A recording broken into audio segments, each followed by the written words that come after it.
Hi, welcome to the Indian fire brand TV. జగన్కి పెరుగుతున్న పరపతి, ఫేమ్, నేమ్, ఓట్ బ్యాంక్. ఎందుకంటానని మాట, ఇంకొకటి అసమర్థతే. ఒకప్పుడు అసమర్థుడు క్రిమినల్గా ప్రూవ్ చేయబడిన వాళ్ళకి మంచి జరుగుద్ది. మేము తగుదునమ్మా, జగన్ చాలా బ్యాడ్, మంచివాడు కాదు అని చెప్పి 6 ప్రోగ్రాంలు 5 ప్రోగ్రాంలు పెట్టి డబ్బులు ఉన్నాయో లేవో తెలిసి కూడా సంపదను సృష్టిస్తామని లాట్స్ ఆఫ్ బుల్షిట్టింగ్ చేసి, దానికి తోడు కోపలందరితో పవన్ కళ్యాణ్ కూడా తోడే వీళ్ళందరినీ కలిపి బీజేపీకి కూడా కొన్ని సీట్లు ఇచ్చి మొత్తం అందరూ గెలవడానికి దోహదపడ్డాడు పవన్ కళ్యాణ్, ఇంక్లూడింగ్ టీడీపీ. కానీ అంటే వీళ్ళు కొంతమంది పొడుచుకొచ్చింది టీడీపీ వాళ్ళకి. అతని వల్ల కాదు. ఫస్ట్ టైం అంతే 10 years బ్యాక్ అలా చేసినప్పుడు ఇతను వాడేసుకు వదిలేశారు. ఇప్పుడు ఇతనికి బ్యాడ్ నేమ్ వచ్చేటట్టు చేస్తున్నారు. ఎవరికి? లోపల వాళ్ళే కుమ్మక్క అయిపోయి కూటమిలో ఒక బీజేపీ తప్ప ఈ టీడీపీ వాళ్ళు ఏదో విధంగా ప్రజల్లో అసమ్మతి రావాలి ఎవరి మీద, పవన్ కళ్యాణ్ మీద అనే దానికి వస్తుంది. అతని మీద ఒక అసమ్మతి వస్తే మనం లబ్ధి పొందుతాం. ఫైనల్గా ఈ వేళ కరెక్టు తెలియదు. ఎంత కరెక్ట్ అయినా మోడీ తెలుగుదేశానికి దెబ్బే కొడతాడు. మీరు ఎన్ని చూడండి, అది విషనాగు సర్పంలో ఉన్న పగలాంటిది అతని మీద. ఎవరి మీద? చంద్రబాబు నాయుడు మీద. నేను ఎప్పుడో చెప్పాను, నాకు ఇతను ఎవరి మీద కోపం నేను తాపంగా ఏమీ లేదు. నేను నిజాన్ని చెప్తున్నాను. మోడీ గుర్తుపెట్టుకునే టైపు, అర్థమైందా?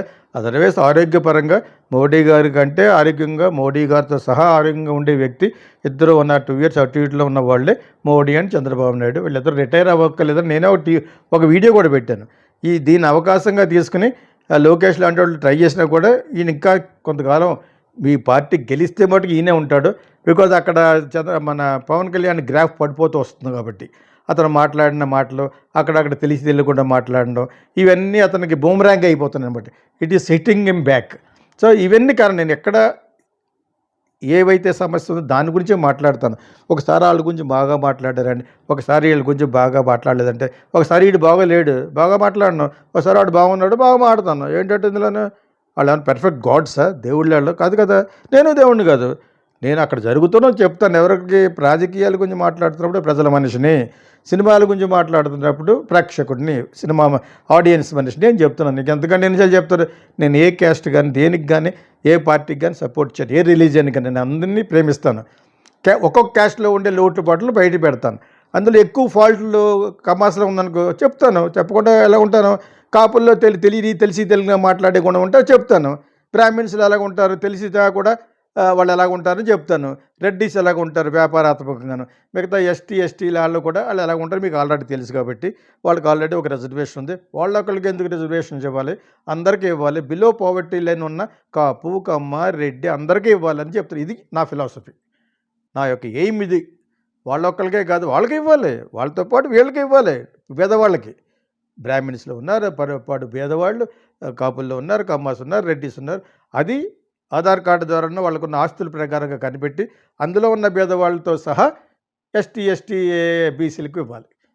కొత్తగా కూడా పట్టుకొస్తారు. ఒకవేళ క్రిస్టియన్గా బీసీ కానీ ఎస్టీ కానీ క్రిస్టియన్లో మారితే మీకు ఆ రిజర్వేషన్ చెందమని మళ్ళీ అదో భయపెట్టడం. ఎందుకు ఇచ్చిన ఈ గొడవలు అంటే? ఆ క్రిస్టియన్ అయితే ఏంటి, జైన్ అయితే ఏంటి, హిందూ అయితే ఏంటి, ముస్లిం అయితే ఏంటి, పేదవాడే. పేదవాడికి దక్కవలసిన రిజర్వేషన్ దక్కాలని నేను అంటున్నాను. అది ఎవడం మాట్లాడలేదు. ఇప్పుడు మరి క్రిస్టియన్స్ టార్గెట్ చేస్తున్నారు.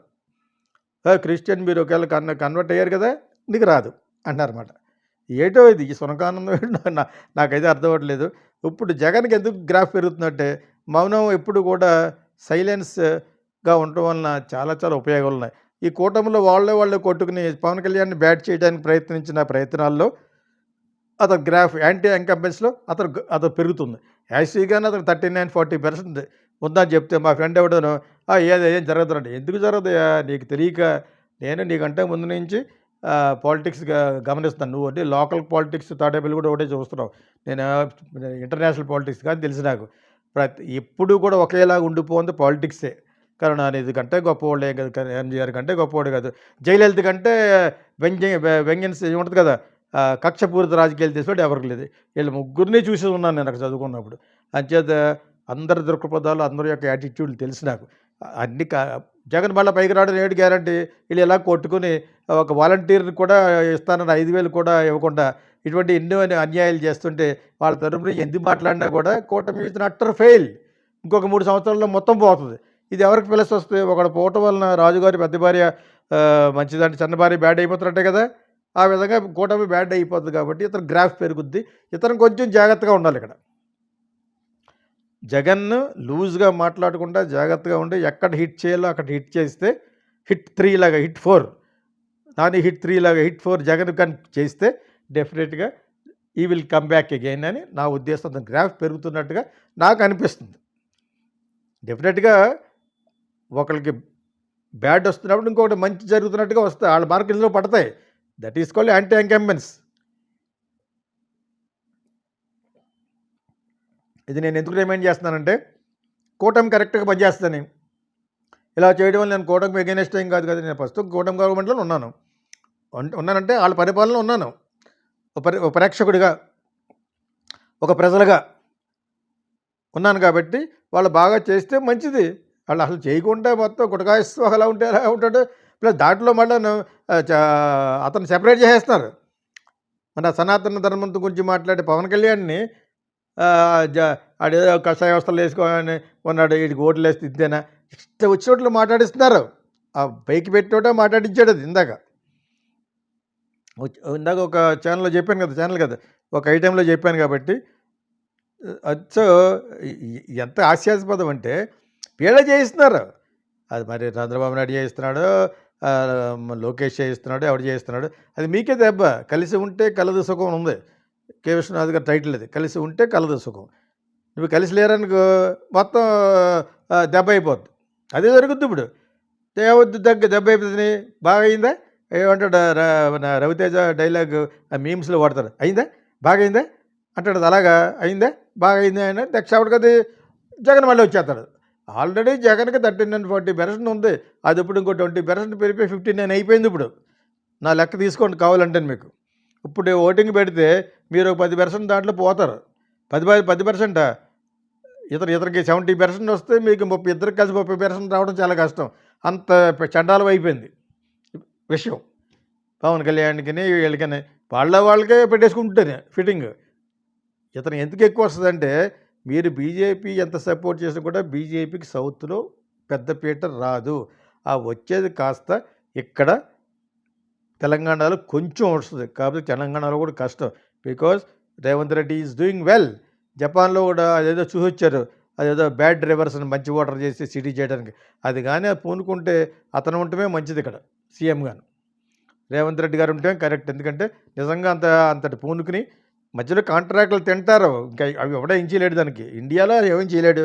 యూ కెనాట్ రిపేర్ దిస్ దాన్ని ఏమంటారు కరప్టెడ్ పీపుల్. దాన్ని కల చేసుకుంటూ పోవటమే. అంచేత ఆ రివర్ కానీ ఆ మూసీ రివర్ అందంగా తయారు చేసి జపాన్ లాగా కానీ తయారు చేయాలనుకుంటే చాలా ఖర్చు అవుతుంది. అది కానీ పూనుకుంటే Revanth Reddy become the number 1 chief minister in India. So whatever it is. అది కూడా ఇప్పుడు ఎందుకు చెప్పేశానంటే మంచి జరగాలి, పెరగాలి. ఓ పక్కన పాకిస్తాన్తో గొడవ చెత్తరా కొడుకులతోటి. ఇవన్నీ అవసరమా? అందుకనే ఇండియా దూరంగా ఉంటుంది ఇట్లన్నింటికి. ఎందుకంటే రెండు కూడా న్యూక్లియర్ నైబర్స్. వాళ్ళ దగ్గర ఉన్నాయి, మన దగ్గర ఉన్నాయి. ఉండాలి కూడా.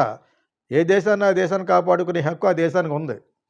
సో అవన్నీ ఒకేసారి ఎందుకు చెప్తానంటే మన ఒక్కళ్ళకే ఉండాలి ఎలాగనుకుంటాం, వాళ్ళతో దేశమే.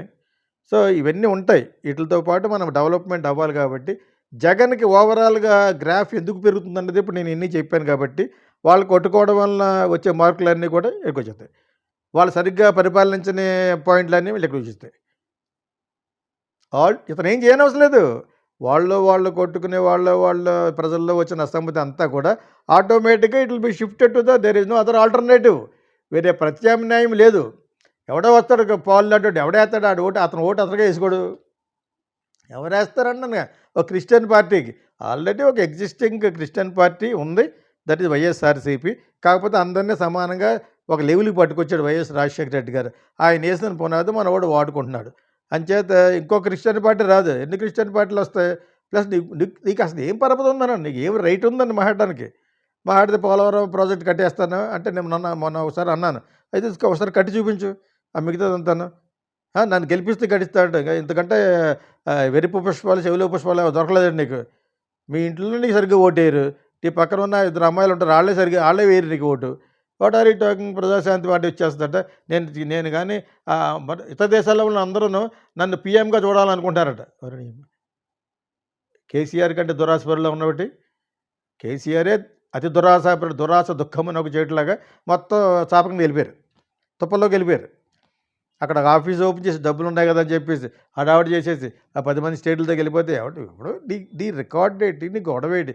ఏదో వశాస్తు ఈ తెలంగాణ విడిపోయే ముందు వచ్చిన ప్రక్రియలో నీకు ఒక మంచి పేరు వచ్చింది తప్పితే ప్రైమ్ మినిస్టర్ అయిపోతే అసలు మామూలుగానే సౌత్ నార్త్ విడిపోతే మంచిది. According to the Stalin south ఇండియన్స్కి పెద్దపీట వేయరు, తట్టుకోలేరు వాళ్ళు. ఆ విధంగా సౌత్ విడిపోతే అప్పుడు కాంపిటీషన్ అవ్వచ్చు. నువ్వు కొట్టుకుంటావో, లేదా స్టాలిన్ కొట్టుకుంటాడో, లేదా ఇంకెవరన్నా వస్తారో ఇక్కడ చూసుకోవచ్చు. ఈ రెండు కలిసి ఉన్నంత వరకు సౌత్ ఇండియన్ పీట ఎక్కనెవరు.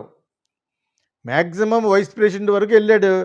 కొంతకాలం పోయిందో తెలిసిపోయింది వెంకయ్యనాయుడే అసలైన కల్ప్రిట్ ఇక్కడ బీజేపీ పెరగపోవడానికి. కానీ అది తెలియక నమ్మేశాడు వాజ్పేయి గారు అని తెలిసి వీళ్ళు తెలుసుకున్న తర్వాత ఎల్కే అద్వాని, ఇతను మురళీ మనోహర్ జోషిని, ఇతను వీళ్ళందరికీ టిక్ పెట్టారు అని. వైస్ ప్రెసిడెంట్ ఇచ్చేసి నోరు మూసి దాని తర్వాత హైదరాబాద్కి వెళ్ళిపోమా ఒక ప్రెసిడెంట్ను పంపిస్తారు. ఎందుకు పంపిస్తారు? They came to know the facts కదా. అది వాళ్ళు బయటగా ఎందుకు వాళ్ళ అఫీషియల్గా ఎందుకు స్టేట్మెంట్ ఇవ్వలేదంటే వాళ్ళ బరువే పోతుంది. మన ఇంట్లో బరువు మనమే తీసుకున్నట్టుగా మన ఫ్యామిలీ గురించి మనమే మాట్లాడి ఉంటుందని వాళ్ళు మాట్లాడకుండా ఇంకా అతన్ని ఫుల్గా అవాయిడ్ చేశారు. ఎందుకంటే బీజేపీని పెరగకుండా చేసింది వెంకయ్యనాయుడే ఇక్కడ తెలిసిపోయింది వాళ్ళకి. పొద్దున్న లేచిగా సాయంకాలం అయ్యేటప్పటికి చంద్రబాబు నాయుడు ఇంట్లో కూర్చొని పెగ్గేసుకున్నాడు ఈయన. అందరికీ తెలిసిపోయింది, ముందు తెలియదు అక్కడ. అప్పుడు అంత ఇంటెలిజెన్స్ లేదు ఇక్కడ సౌత్ మీద. ఇతను ఒక్కడే అయ్యాడు, ఇక అతను ఉండాలి. ఇక బీజేపీని పెరగకుండా చేశాడు అనమాట. ఇప్పుడు ఆ తప్పు మళ్ళీ కిషన్ రెడ్డి వాళ్ళు చేయకుండా వాళ్ళు టేకింగ్ యాక్షన్. అతను కానీ ధర్మపురి కానీ ఇంకొక ఆయన బండి వీళ్ళంతా కూడా they are doing well. But వాళ్ళకి మళ్ళీ పాలిటిక్స్ ఉంటాయి, ఉన్నా కూడా they will control. Bandi Sanjay తప్పించి చూశారు ఈ లోకల్ పాలిటిక్స్ గురించి. ఎవరు పోయారు? బీజేపీ పోయింది. అంతే, వాళ్ళు తెలియనితనం, తెలియకపోవటం అనేది ఇదే. సో ఇలాగ చాలా జరుగుతాయి. ఈ గ్రాఫ్లో ఒక పక్కన కూటమి గ్రాఫ్ అలా పడిపోతుంది. ఈ పడిపోయిన ఆ బ్యాలెన్స్ అంతా అందులో పడుతుంది. మా ఫ్రెండ్ ఏదో అన్నాడు, ఆ 39%లో 9% ఈ పక్క వచ్చారు, ఆ 30% ఆడేం చేయగలడు అని అన్నాడు అనమాట. ఇక్కడ ఉన్న వీళ్ళకి 70%లో ఒక 50% అక్కడ వెళ్ళిపోద్ది 4 సంవత్సరాల్లోనూ. అంచేత మీకు ఏం ఉండదు ఇక్కడ. పవన్ కళ్యాణ్, లోకేష్, వీళ్ళెవరో బీజేపీ, చంద్రబాబు నాయుడు భజన చేసుకోవాలి జై శ్రీరామ్ అని. ఇదే చూస్తూ ఉండే. పరిపాలన బాగోకపోతే అలాగే జరుగుద్ది. రాముడి మీద భారం వేస్తే చేస్తాడా? రాముడి మీద భారం వేస్తే మోడీ గారే అక్కడ ఓడిపోయాడు. సో దేవుడి మీద భారం వేసే ముందు మీరు మీ పరిపాలనే దేవుడు. Work is worship the work అంటారు. అలాగా మీరు పరిపాలించే పరిపాలన బాగుంటే మార్కులు తెచ్చుకోవాలి. కానీ మీరే గొడవపడడం, మీరే ఉప ముఖ్యమంత్రిగా ఉన్నవాడిని ముఖ్యమంత్రిగా ఉన్నవాడిని తిట్టడం ఇదే ఫస్ట్ టైం ప్రజలు. ఇందాక వీడియోలో వీడియో అని చెప్పి తిడుతున్నాడు. ఆడెవడో అమెరికాలో కూర్చున్నవాడు తిడతాడు, ఆడికి సంస్కారం లేదని వదిలేసాం పక్కకి. మన రాష్ట్రంలో ప్రజలు తిట్టదో ఆడు క్యాండిడేట్ కెమెరా పట్టుకెళ్ళి చూపించాడు మనకి. ముగ్గురిని బూతులు తిడుతున్నాడు, తెలియకేసామని ఓట్లు. మరి ఇదే రేంజ్లో ఇంకొక 3 సంవత్సరాలు ఉంటే మరి జగన్ గ్రాఫ్ పెరగకపోతేనే ఉంటుంది. మీరు సడన్గా ప్లేట్ మార్చడం ఏంటండి? వీళ్ళు నాకు చేయవలసిన పెట్టి ఎవరు బాగా చేయగలరు? ఇప్పుడు క్షవరం అయిన తర్వాత ఎవరు వచ్చినట్టు ఇప్పుడు బాగా చేస్తాడేమో Jagan. By do well, already పరిపాలించాడు, కానీ ఇంత బ్యాడ్ అవ్వలేదు. వాళ్ళు కూడా లెక్కర్లోను అందరు తినివేతగాళ్ళు. కమ్మోళ్ళు తిట్టడానికి ఒక నానిగాడు, ఇంకో కాపులు తిట్టడానికి ఇంకో నానిగాడు, అడ్రస్ లేదు నా కొడుకులకి వాళ్ళు. తర్వాత సొల్లు మాట్లాడుతూ ఉండేవాడు పశువులు డాక్టర్ లాగా ఉండేవాడు. అతనికి రూప్ మార్చేసేటట్టుగా రెడ్ బుక్లో అతనికి ఒక పాఠం నేర్పించాడు. వాళ్ళ నేను వంశీగా దేనికి మొత్తానికి ఒక లెవెల్కి పట్టుకొచ్చాడు. ఆ విషయం వరకు పర్లేదు. లోకేష్ పరిపాలన ఇగ్నోర్ చేస్తున్నారు, పరిపాలించట్లేదు. మీరు సరిగ్గా పరిపాలించకపోవడం పక్కన పెడితే అసలు పరిపాలించట్లేదు మీరు. ఇది కానీ అలా జరిగితే ఇంకొక 3 సంవత్సరాల్లో జగన్ విల్ బి టాప్. మీ ఇష్టం అది. All film lovers, here comes Geeta Krishna International Film School. Ever seen Kokila, Sankirthana and Kijurallu? Meet Geeta Krishna, the genius behind these iconic films. At Geeta Krishna International Film School, we are passionate about nurturing aspiring filmmakers. Whether you're into acting, writing, directing, producing, ad filmmaking, anchoring, dubbing, or voice-over, Geeta Krishna is committed to helping you excel. Need guidance? Want to perfect your craft? He's here to support your creative growth. Join our institute and let's shape the future of cinema together.